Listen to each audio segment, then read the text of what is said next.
Hi, great to be with you, and my apologies for the late start due to some technical issues with Facebook Live. My name is Mayne, and I want to share with you some of the information that I'll be presenting when I'm at the Change Your World conference, which I'm really looking forward to. I have many programs I teach, but the program I'm most known for and is most used around the world is goal mapping. It's a very simple yet extremely powerful way of setting and achieving goals that's reached more than 4.5 million people in the last 24 years since I started teaching it. It's used by all sorts of people from all walks of life and indeed of all ages. More than 1 million school children across 14 countries have now created goal maps to help them increase their grades and aim for a brighter future. We have corporate organizations such as Microsoft, Disney, Siemens, Coca-Cola use the system. It's also used by sports people. It's used in health and fitness and well-being. In fact, any area of life where you want to achieve something, particularly within leadership and being an entrepreneur, then the system can help you. Combined with the system is information about how to be at your best and the principles of how creation works in life. The map itself is very simple, and it's always created using a combination of words and pictures. I have one of mine here, and I create different goal maps for different things. Sometimes they're drawn on paper, and sometimes they're created using the online system. It's the combination of the words and the pictures together that make the system powerful. If you look at some of the books from the 1990s and before, they will be informing you to write your goals out many times. Even the top trainers in the world at that time on goal setting, people like Zig Ziglar, Jim Rohn and others, they will tell you rewrite your goals 100 times every day for a month. And the reason for that advice was because you needed the repetition of the words to have an influence on your subconscious mind. Your subconscious mind is enormously powerful. It's like your own personal autopilot, and it thinks really using pictures. Imagery is the language of your subconscious mind. When you go to sleep at night, it's your conscious mind that goes to sleep, and your subconscious comes to the surface and produces dreams. And everyone around the world, regardless of the language they speak, dreams in pictures. And so having your map in both words and pictures really helps you to influence both your conscious mind as well as your subconscious mind. And to be effective within our goal setting, we absolutely need to do both. We need to be consciously clear about what it is that we desire in life and some of the things we will need to do to move towards that desire. And as well as that, we need the imagery to command our subconscious.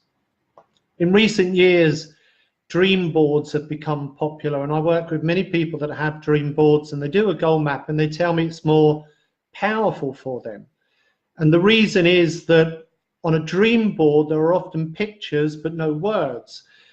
Words allow us to be very clear, very precise, give quantity, say how much, how many, by when, and these are all important things when we're setting goals. And the imagery helps to command the subconscious.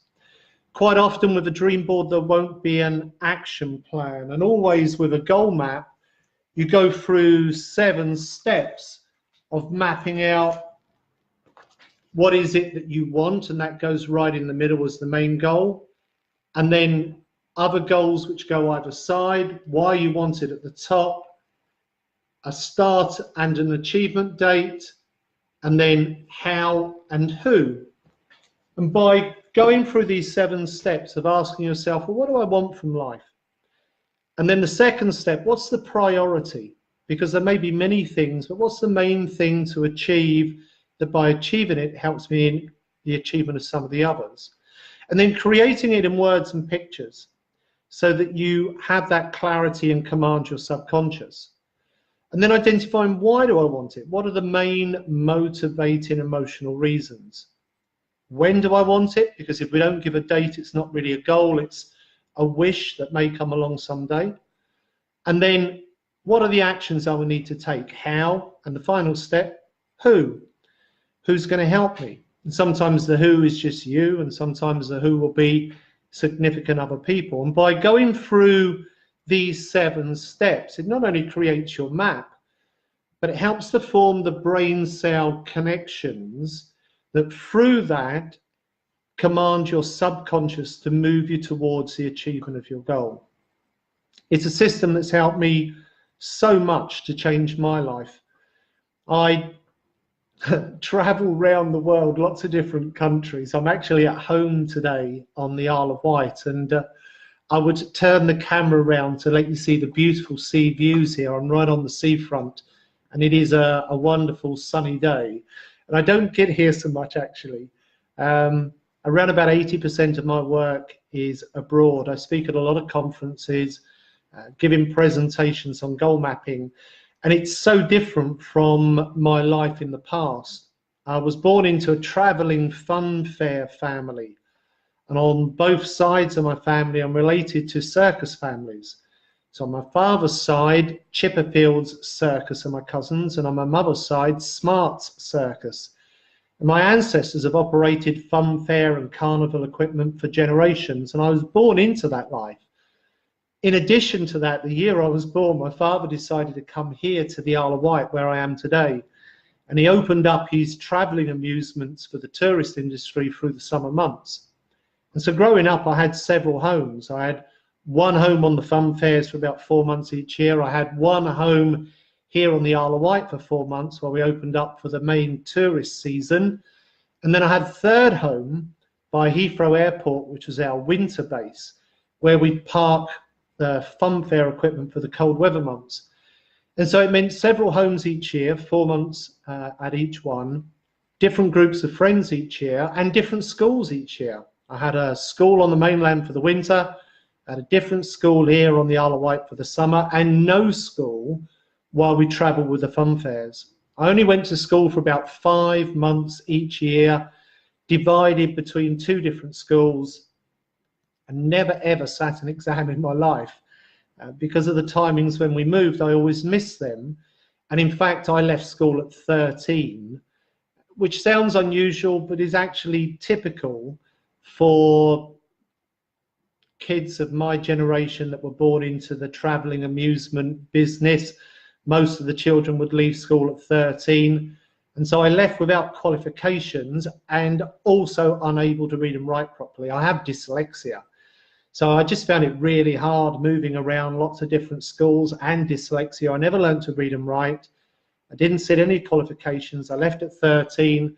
I worked to help run the family business on both the fun fairs and here on the Isle of Wight. And life went fairly well for me until the family business came to an end in the late 1980s. And I went through a huge change in my life, and I really wasn't prepared for it. It was the biggest change I'd ever known at that time and since. And I found myself in a very difficult situation where the family business ended with a lot of debt. I had no qualifications because of leaving school at 13. I had no proper work experience. I was unable to read and write properly, and I really didn't know how I was going to get out of the dire situation I was in. I was really scared, quite depressed, and very fearful about the future. And I was offered a job as a salesperson, doing direct sales, excuse me, and some network marketing. And I wasn't particularly attracted to it, but I knew I needed to do something, and it didn't seem like I had too many options open. And I joined the sales organization, and it introduced me to the science of positive thinking and personal development, and it was completely life-changing for me. I didn't realize that positive thinking was a science. I thought it was somebody's opinion, like be happy. You know, it's just somebody telling you to be a certain way. It was only when I went to a workshop and it was explained to me that we all have a lot of brain cells, and each of our brain cells or neurons grows arms and branches called dendrite. And when we have a thought, the thought starts in one brain cell and it travels out along the dendrite arm and it wants to connect with another arm and brain cell, so you build a pattern or train of thought. But there's a little gap that separates all of the brain cell arms. It's called a synaptic gap. The key point is, if you use your free will, and if you choose to hold a positive thought about yourself, about your life, about your ability, like learning to read and write, or increasing your performance at work, if you hold that positive thought, the positive impulse stimulates the release of a chemical into your brain called serotonin. And it's the chemical that gives you the feeling of happiness and well-being, and it's also a neuroconductor. It helps join the brain cells together, allows your thought to continue on its journey, and you build up a pattern of thought. And as you form more and more connections, it helps you to engage with your whole brain. Now, the brain's very, very complex and incredibly flexible, and what the latest brain research is showing is that the brain is so flexible that both sides of the brain can do all the different things. Generally, though, the left side of your brain is a little more logical and analytical, and it's more the conscious mind and thinks with words.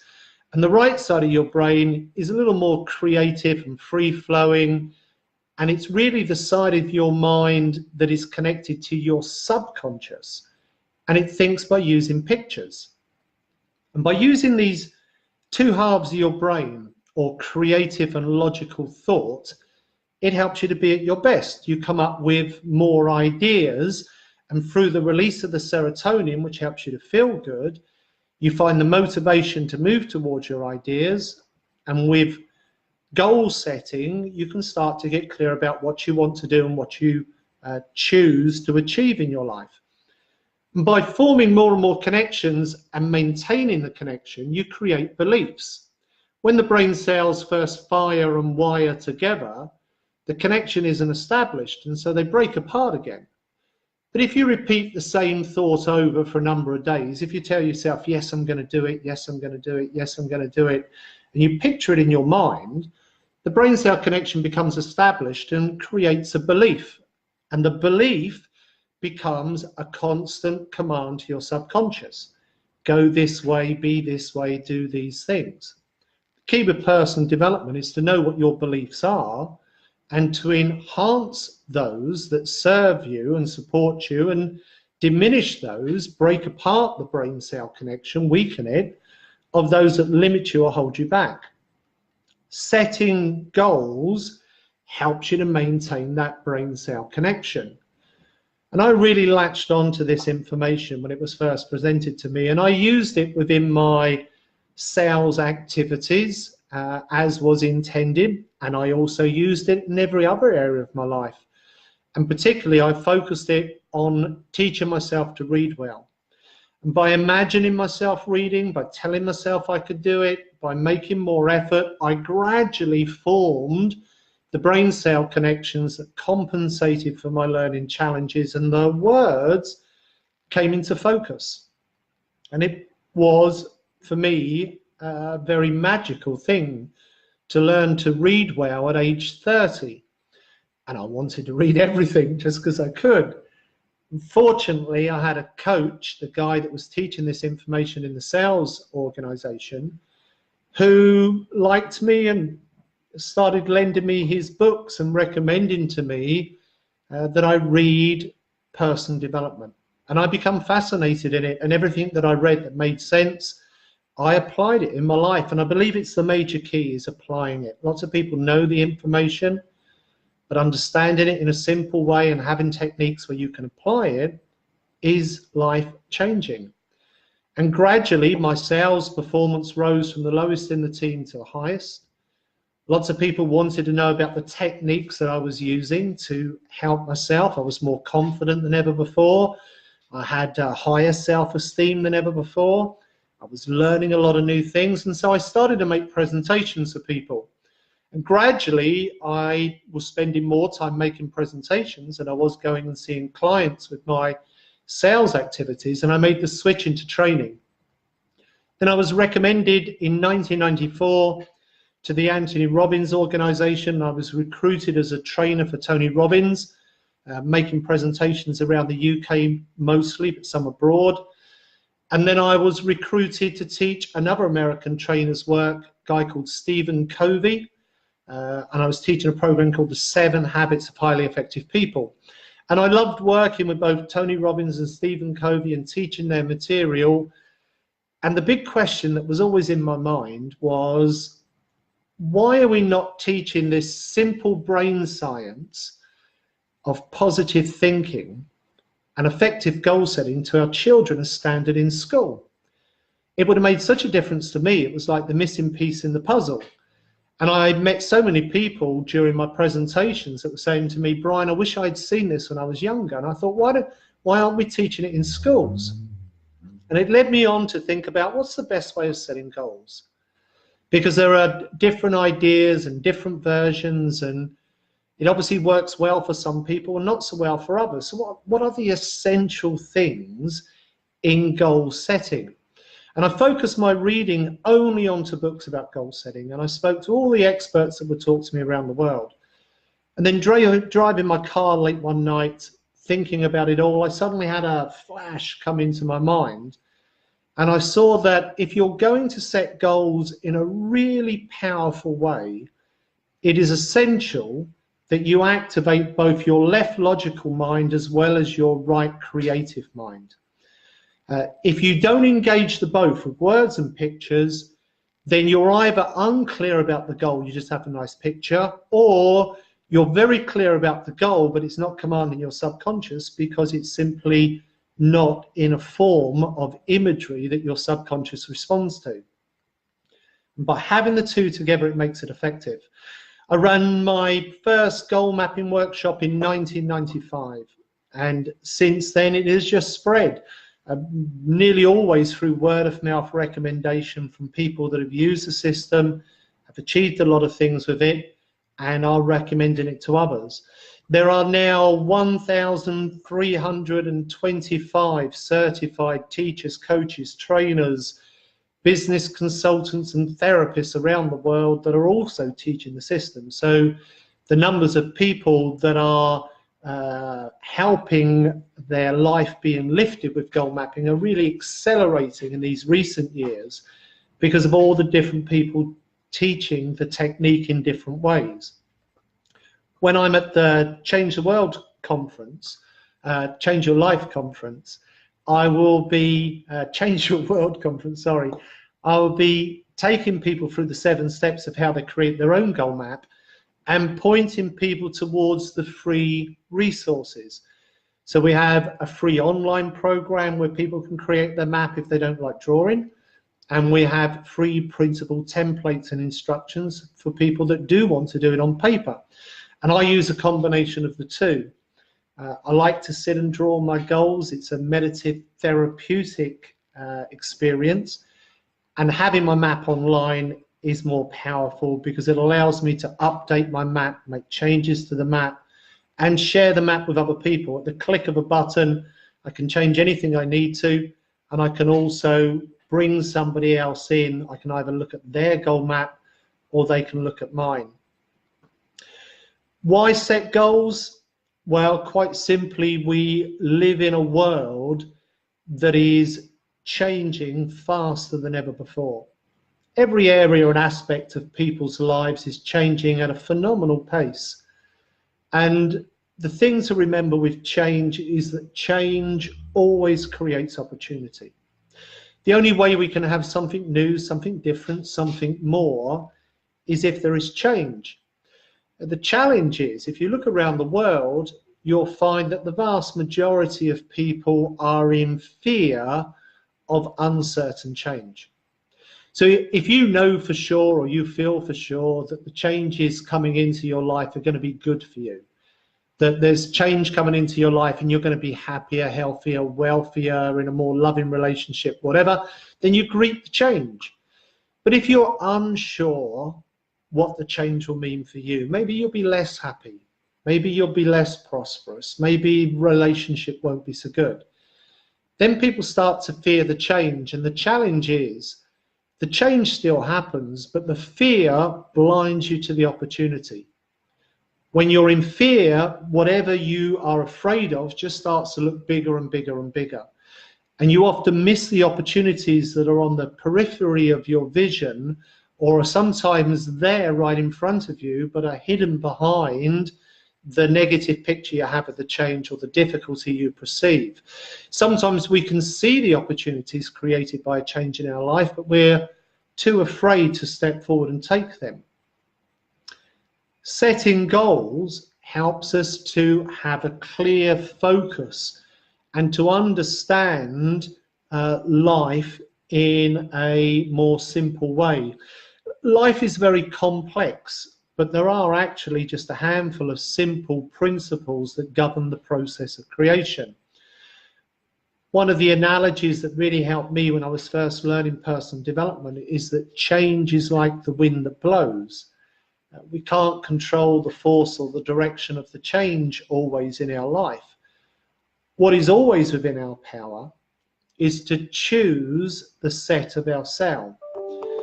Here I'm looking out at the sea here, and there are sailing boats going by, and often as they come past where I live, the wind changes direction and it's actually blowing against the boat, but they need to keep going on their journey, and by adjusting the set of the sail, they're able to alter the attitude of the boat, capture the force of good created by the wind, and continue on their journey. And in life, it's really no different. Every so often, as we move along our journey in life, change comes.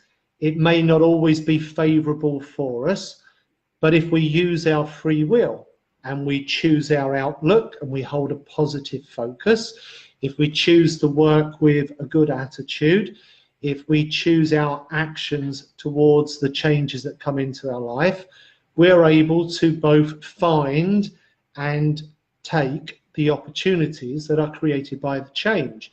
And in this way, we turn the changes of life into stepping stones that help us to continue to move towards the things that we desire, rather than what changes for so many people, which is a stumbling block that knocks them off balance, limits their progress, and sometimes halts them altogether.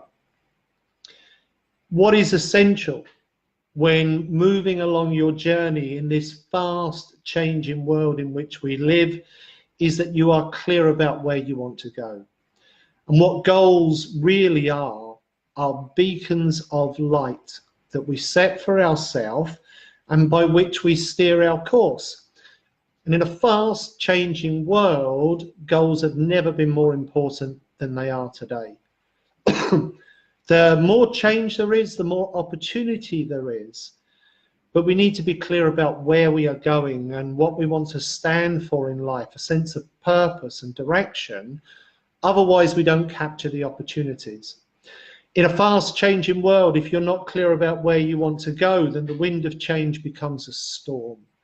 And it starts to drive you and run you ragged, and you'll find yourself washed up in the future on some distant shore in a place where you really didn't want to be, because you never clearly defined where you do want to be.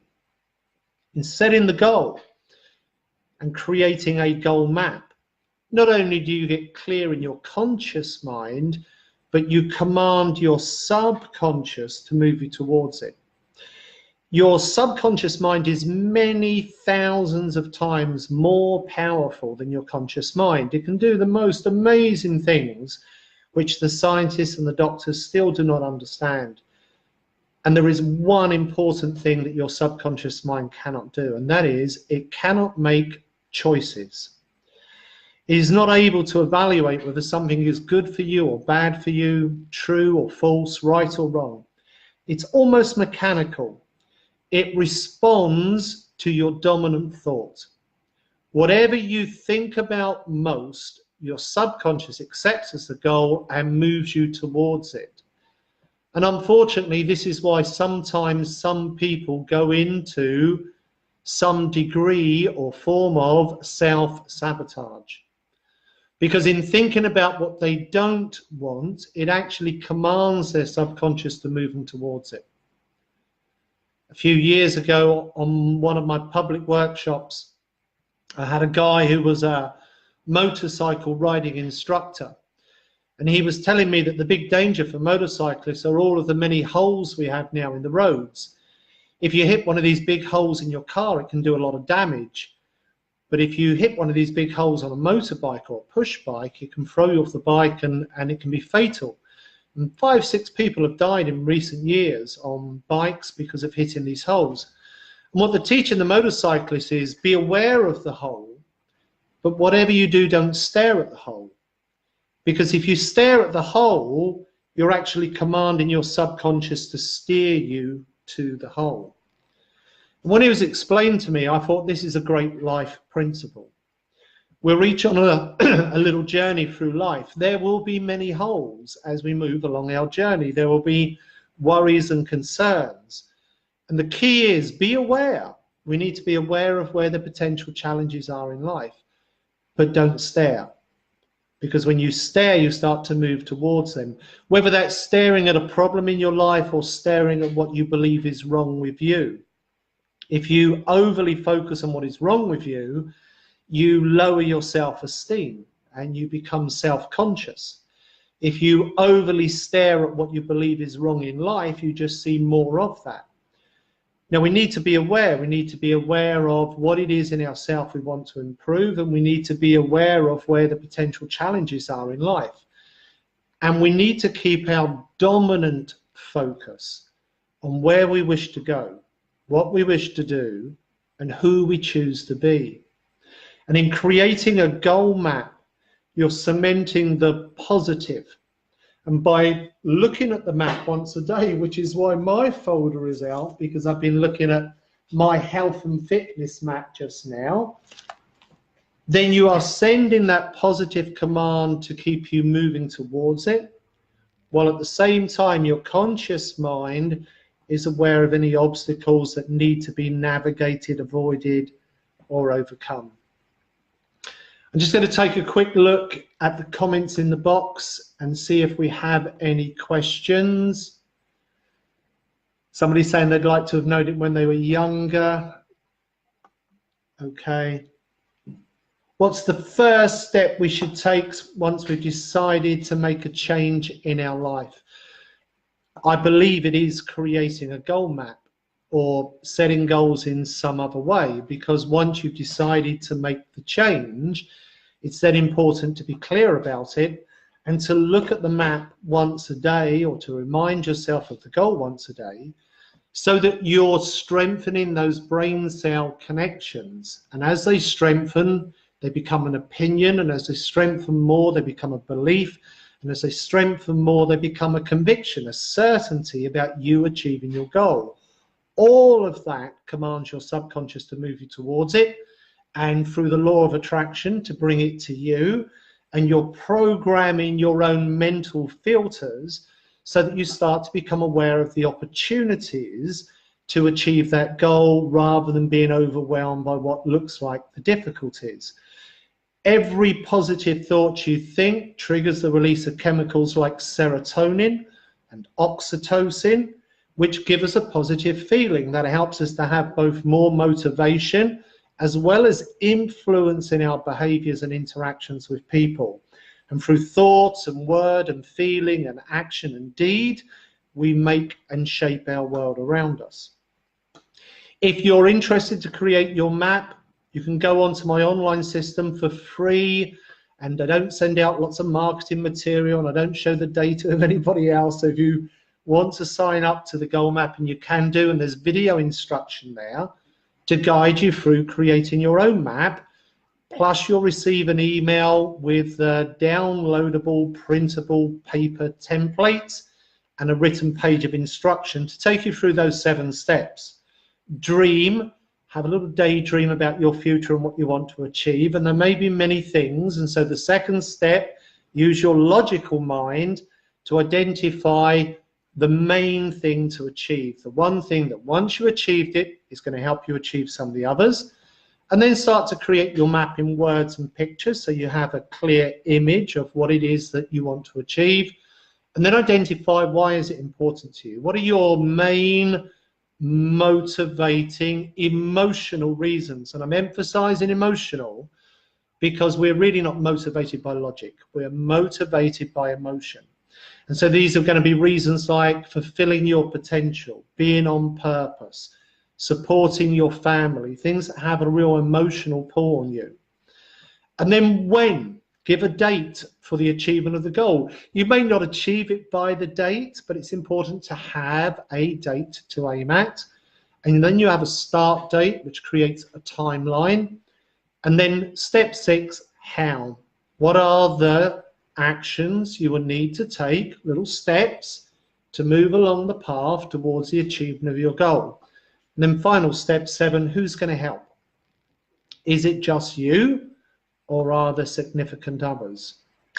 I'll be guiding everybody through the 7 steps when I make the presentation, plus explaining the science of positive thinking and how it works in terms of commanding your subconscious in my presentation, and talking more about the nature of change and how we can set a good sail.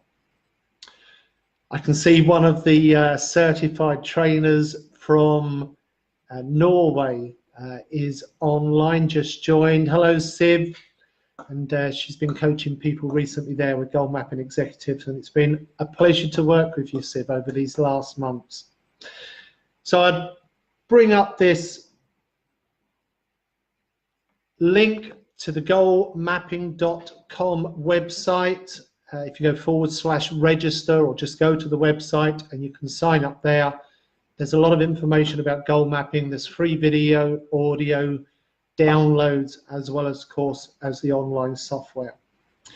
If anybody else has any other questions that come up afterwards, because obviously the timing was a little off, some people may have missed it, they're going to watch the watch party later, I will do my best to answer whatever questions come, and I look forward to meeting some of you at the Change Your World event coming very soon. Just a few tickets now left for the event. I know that things have gone very, very well, and I'm super excited to be there.